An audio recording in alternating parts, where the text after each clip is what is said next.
Hi, Kathy Vick, Deeply Awake. Let me kind of rearrange that. There we go.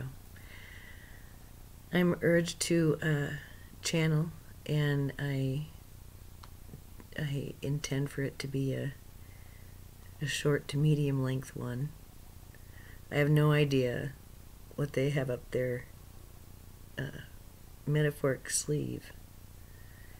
And it's funny, but in this state, I remember I don't have to know.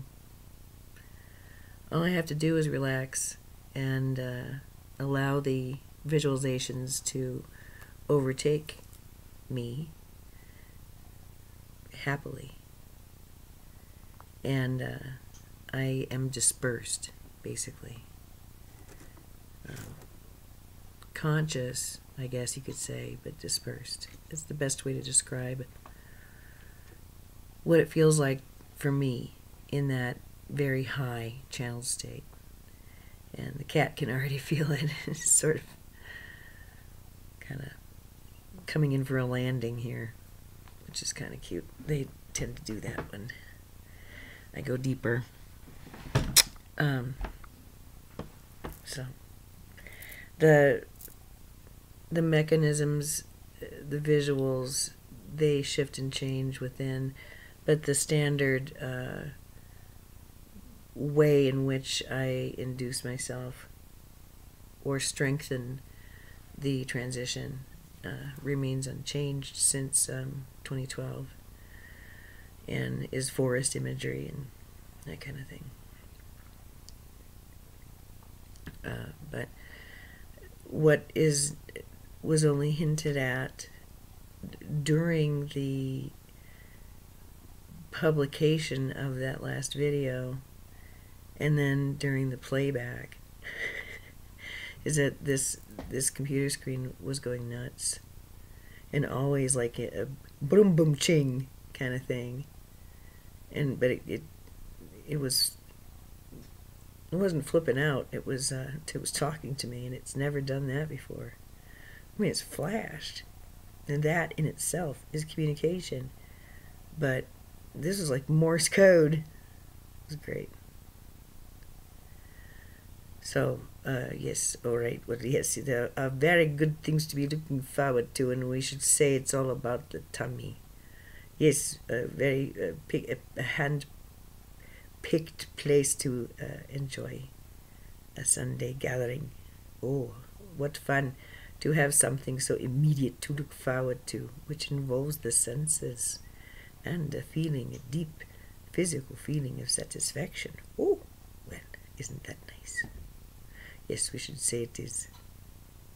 So, yes, what we would like to present is we gave the imagery for, and a little giggle with the imagery for the upcoming solar eclipse. And the idea is that, oh yes, these keep on going. Of course they keep on going. Have they ever stopped? No, they have not. Take a gander at this one's the eclipse right before this one was born. Take a look.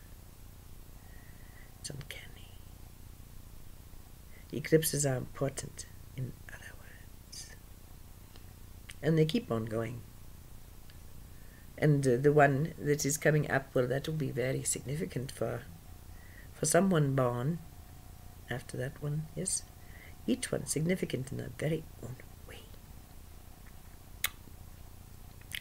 And the suggestion that we have given, and we would like to give to you for the upcoming solar eclipse in February of 2018, is that it is a wonderful way in which to stand as a solar angel, and, taking on the mantle.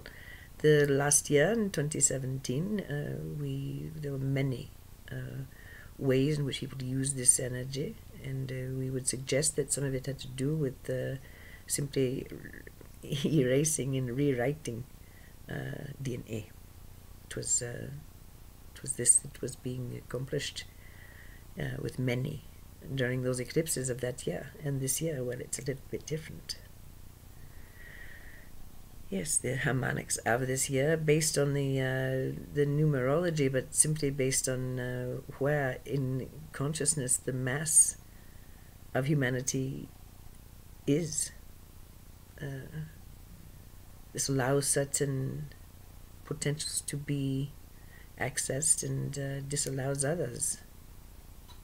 And of course, this is not a bad thing. This is what choice is about, actually. And cumulative harmonics, we would say. So it's a further development of this process, which, yes, now, let's call a spade, a horse of one color, the horse of one color, and not of another. We talk about the ascension. What does this imply, dear one? When someone goes through an ascension, in the past tense, how would you refer to them? As having gone through an ascension, perhaps, but also perhaps as ascended. And this begins to fill the nose in a new way. What does this really mean? What will others expect? What do I expect of myself? No longer so much about, is this real? Well, now, how does this go? How is it done?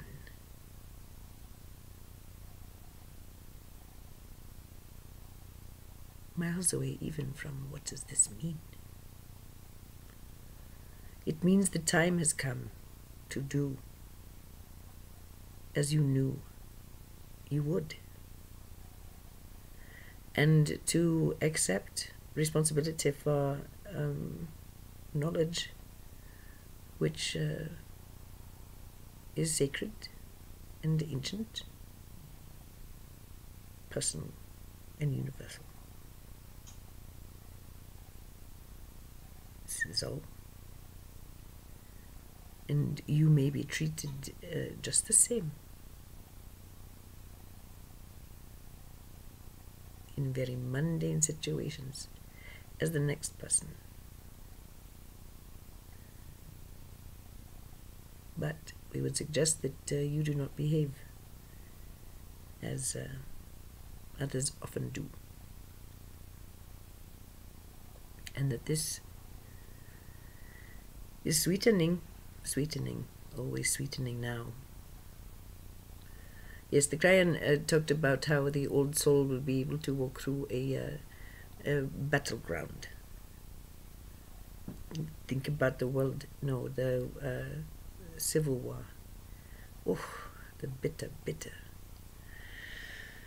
heart-wrenching fighting. And in the old days, the light worker would walk through it going, ow, ow, ow. And now this old soul, seasoned,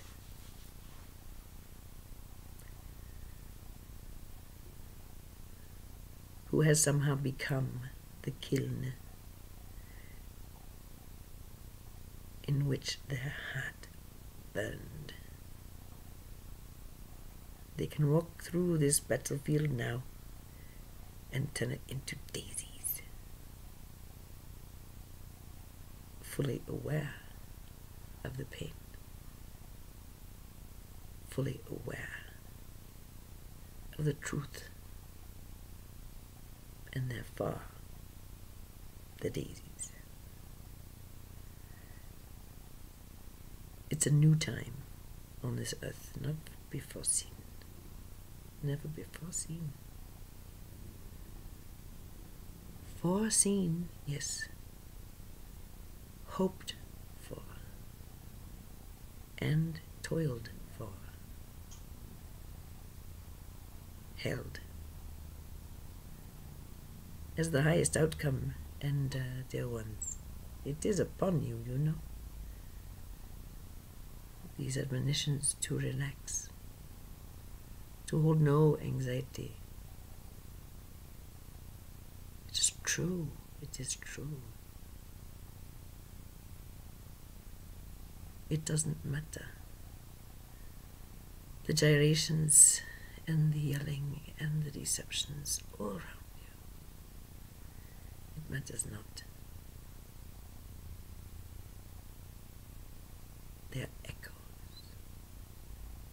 And that is all. This is not a time for passivity, but it is a time for peace. It is a time for certainty, and it is a time for laughter. Let your heart be light. Turn from the worry and think upon something, anything.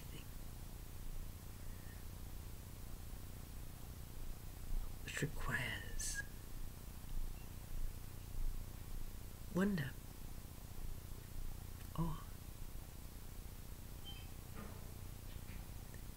Perhaps it's a marvel, and perhaps it's a nature documentary. Perhaps it's an orange. Perhaps it's your lover's skin. Perhaps it's your child's eyes.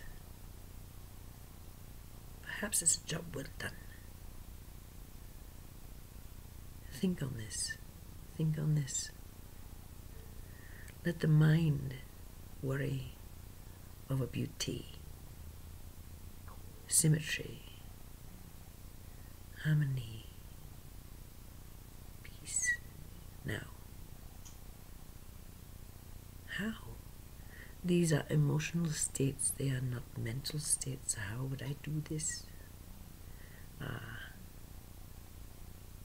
There is a way, you know. Oh, the brain, well, it's like a jellyfish. It's grey and it's soft. It is quite vulnerable. It is not a tough organ. It is quite a weak one.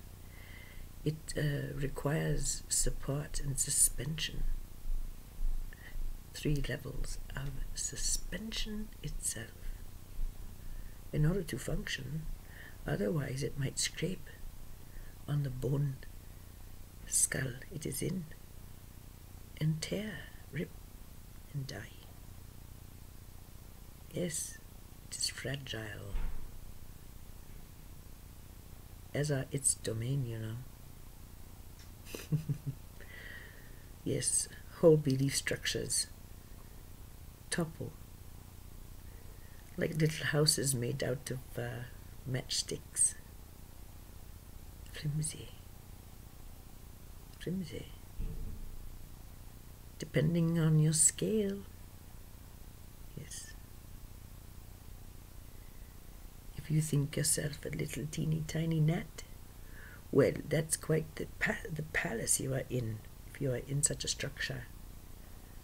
May we suggest that at this point you could walk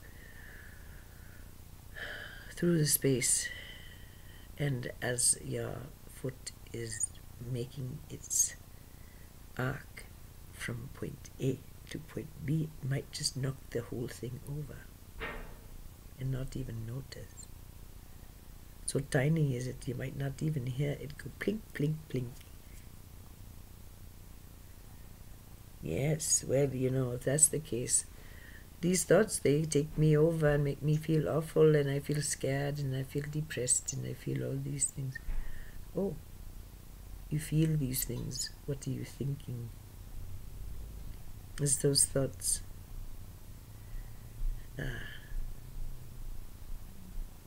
thoughts of not being worthy, and that things are going to always go bad, and that things are hard, and to get ahead it must be a struggle, and all those things, that I'm not worthy of XYZ, that I'll never get XYZ, all those racing thoughts, they come from core beliefs, seed fears. Consider that this soil that these plants grow in has changed in composition. It is choking off growth, nourishment to these seeds.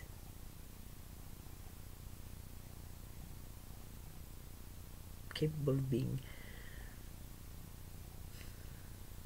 wildly, unfortunately, wildly hardy.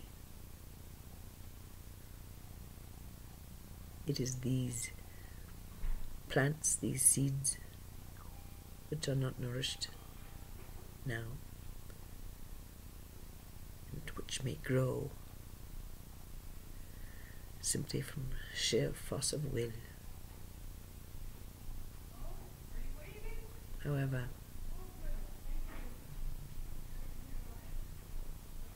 it is the soil which has changed, you see. The seeds, they are fine, just as they are. And in the proper medium, oh, do they grow like weeds? But you see, it is the soil which has changed, dear one. The alkalization, the acidification, the neutralization, the germination of a medium which supports life, which is far more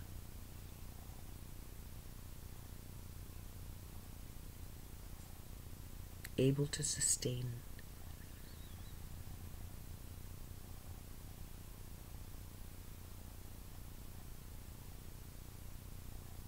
Such a high vibration in all, simply by being above ground. We have used the metaphor of a garden, of a patch of soil, of farmers throughout. It is important, partly because it's wise to see self as part of the earth, as composed of the beautiful things that make up the dirt and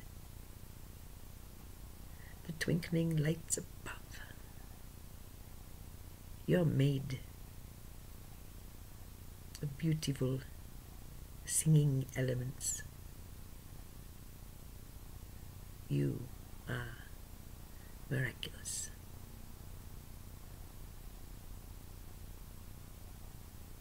It is the sea in which you bob, which has simply turned into a bit of a less hostile environment.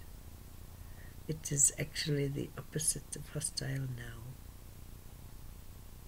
But you know, others who bob, they haven't gotten the memo. They're still acting as if it's quite a hostile place. That's all right. The nightmare passes, as do the days. So, this is the beautiful message we give to you during this time of transition. It is true that there will be week to week, month to month, and year to year cycles within cycles and opportunities for those who understand about celestial triggers and such like this. But those who have been studying charts and studying the movements of the soul understand there are some dates coming up, some years coming up that we are enthused. You are readying for already 2020 and 2027, and we would say 2032. These can stand as particular gateways, so to speak, and they come in rapid succession. Fractals. Bravo, we say, bravo. Enjoy breathing easy, if you are. If you find yourself panting,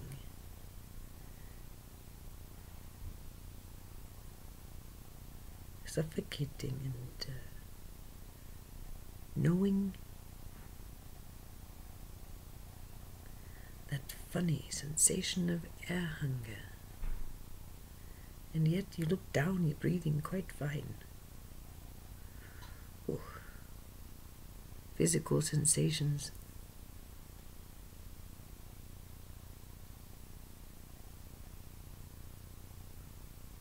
Jobs, relationships. Poof, poof, poof. Have we not talked about the release of attachments? Many have just gone through a period of this, and life fallow. Yes, this is one of the reasons we talk about dirt. There's a time of being fallow. That's all right. What do you do in times of being fallow? Well, the work is still being done. It just is going unseen, unexpressed, unnoticed. There's nothing wrong with that. We would say all of you have been through many pushes, a series of portals. And as a collective, it is quite fine to sit down on your hill and sip some tea and enjoy the view. Enjoy your friends. Get together and laugh a little bit, dance, enjoy yourselves.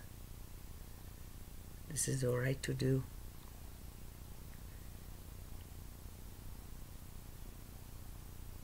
We are not saying you must prepare. Oh, there's something big you must prepare for. No, not really. Can you imagine that the things that are coming up, well, you have gotten your marching orders, have you not? You understand that all bets are off. It is time for wildcards. What you have seen is nothing compared to what is to come. And there will be those who will be in grave distress as a result. And who will hold deep fear. And there will be those who will not. And they will be smiling. They will see what is happening around them as proof of their safety and how well they're loved. Others will ask, what's going on? Why are you not in distress?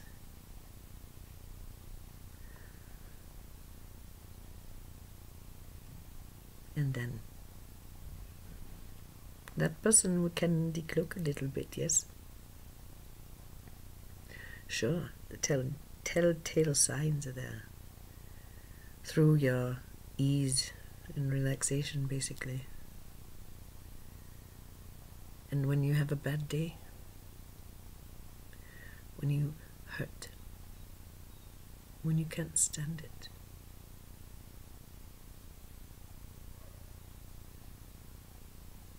one who is old and wise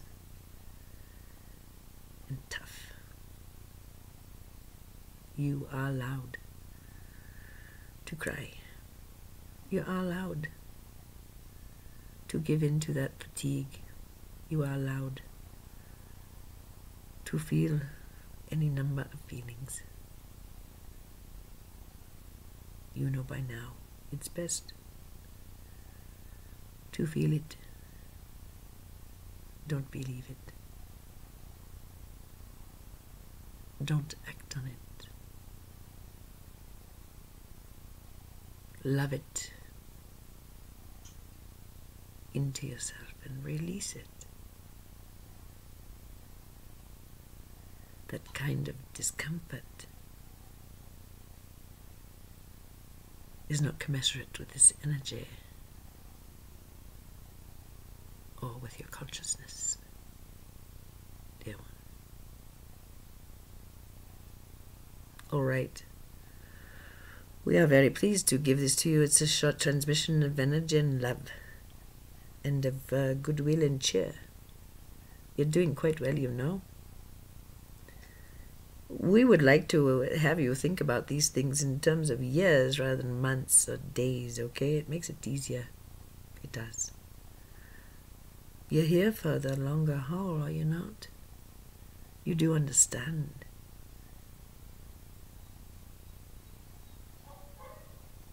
And death is something that you work with, a tool.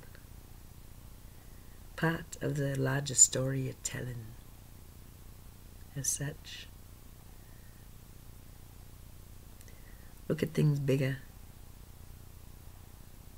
Look at things in terms of years, of cycles.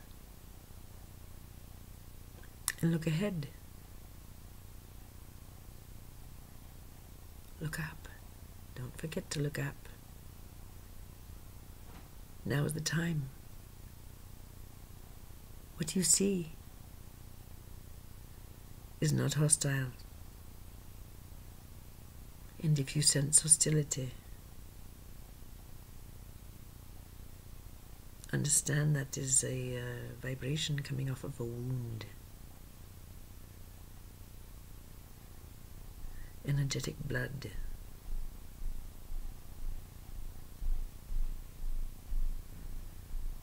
Would like to say you know what to do with this, right?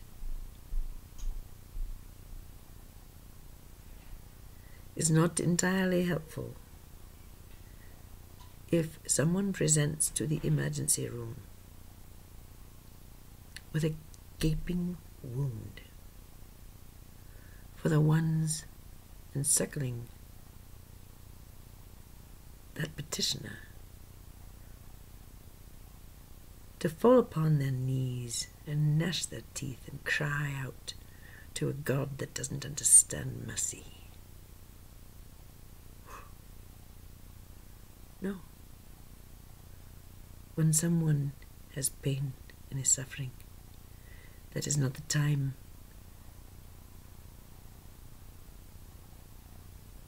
to comment on the wound. It's a time to gently apply loving treatment. And we are saying that this treatment, it is you. It is your signature. If you sense disharmony, fear, hostility,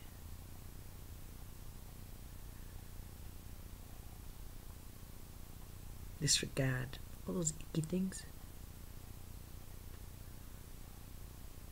are those native to you in your quiet moments?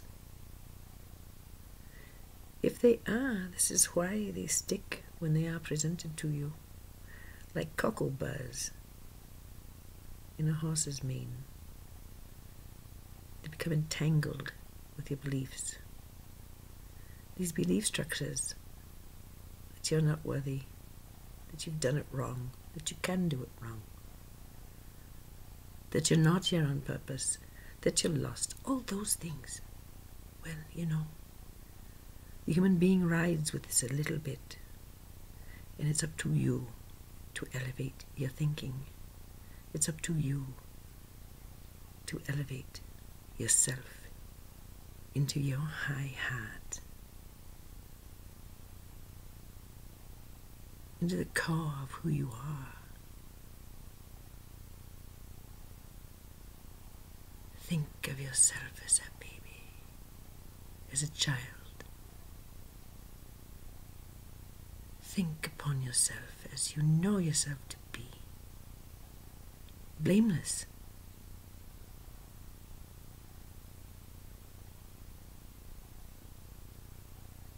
Dwell there.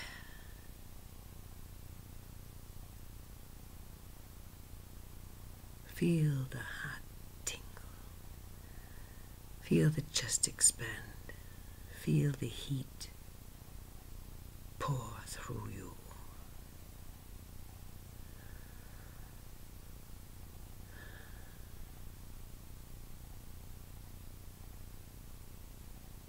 If you can hold this kind of love, this kind of energy, even for a moment,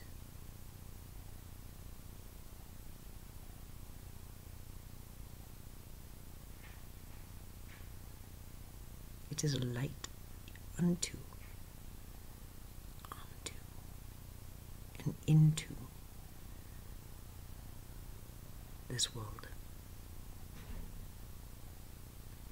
generating light,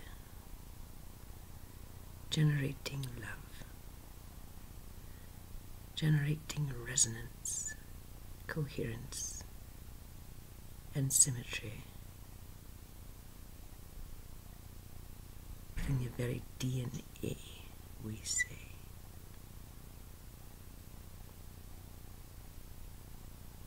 And it is through living that the example is given. Such lovely, beautiful energy we are happy to transmit, because it can transform. Does. All right. All right, I guess I'm done. That was really fun. I'm really glad I did it. I'm not really sure if it made any sense or what the purpose was, but I hope it made you feel better. Because, wow, whew, I feel really good. I feel like I went to a sauna, but on the inside. I'm gonna go lay down, and then I get to, yeah, I do get to go eat really good food. I can hardly wait. Ooh, I can hardly wait. Right? It's a good day, and I don't want to, and so I guess I'm not going to feel guilty about any of this. I'm glad that I came to you, and I'm glad I gave this to you. And I usually feel really super weird about it, and I get over it. But there's this underlying thrum of, I'm just like a freak of nature, and I'm not quite right to be doing this. And I'm not really feeling that way anymore. And I'm really glad about that. That's a lot of ick to have to carry around about yourself. And seeing those two videos helped. There's two things on Netflix right now. One is called Patient 17. The other is called Extraordinary. And they both are very well done documentaries of people who have, I don't know, alien encounters, I guess you could say. But both of them are challenged to redefine reality, redefine right and wrong, normal and abnormal, and yet each of them and myself have sort of a true north. We have a compass, and we're decent people. We're decent, honest people. So that helps. If there's a lack of integrity, then the whole message is shot. So it was really nice to, watch them, and to watch men who were not entirely like spiritual entities crack open into something really extraordinary. And I think it's, very very interesting to watch a man's journey. And I think it's abundantly interesting to watch a woman's. Here it is. So, all right, that's all I have to say. That was pretty powerful. I'm still sweating.